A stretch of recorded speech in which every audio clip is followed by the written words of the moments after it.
जय नेपाल साथीहरु। हिजो ओमान र नेपालको बीचमा म्याच भएको।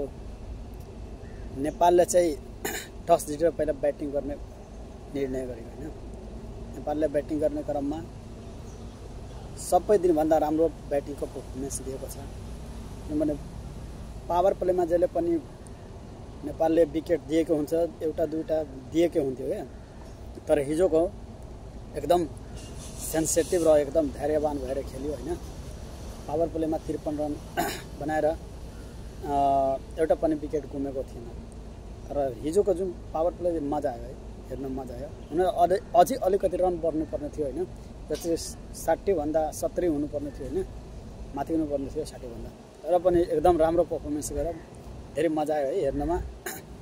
र जुन यो हाम्रो ब्याटिङ लाइनअप छ नि, हिजोको ब्याटिङ लाइनअप पनि राम्रै थियो है।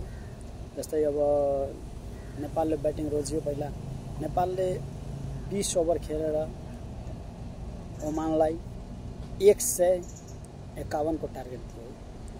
151 को टार्गेट थियो, जसमध्ये कुशल भुर्तेलको 69 रन, आसिफ शेखको 24 रन, आदिल अन्सारीको 16 रन र गुलशन झाको 18 रन। लास्टमा नन्दन यादवको 9 रन। यस्तै अब सबै साथीको मिलाएर 151 को टार्गेट दियो ओमानले। तर जब नेपाली टोली आयो हैन, फिल्डिङ गर्नको लागि, क्षेत्र रक्षाको लागि आयो नेपाली टोली, त्यो धेरै एकदमै मजाको थियो के। मजाको थियो।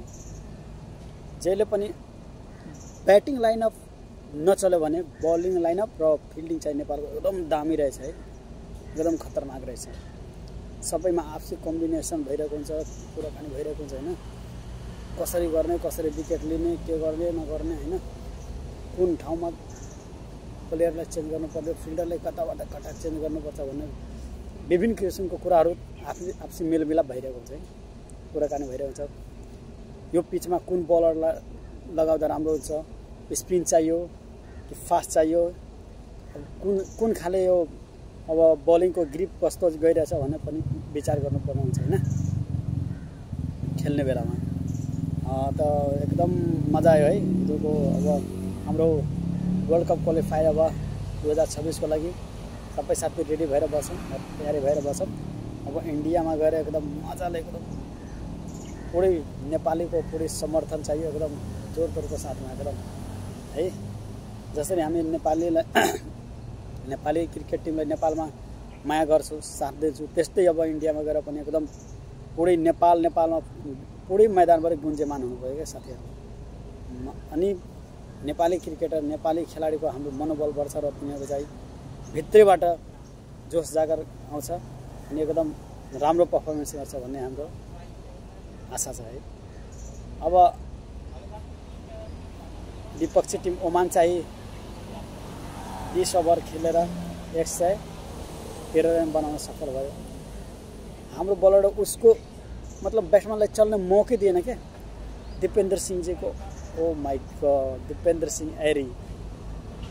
सिंह एरीको जुन थ्रो थियो यार, अनबिलिभेबल खत्रै थ्रो। हामी यार रन आउट त गरेको हुन्छ कि जुन ठाउँमा दिपेन्द्र सिंह एरी हुन्छ नि, बल उता गयो भने फिल्डरलाई दुगुर्नको लागि सोच्नुपर्छ, रन लिउँ कि नलिउँ भन्ने सोचेर दुगुर्छ। अनि ओमानले चाहिँ 20 ओभर खेलेर 113 रनमा अल आउट भइगयो, जसमध्ये फलस्वरूप नेपालले चाहिँ 38 रनले विजयी हुनुभएको छ र टपमा गएर बस्यो हैन।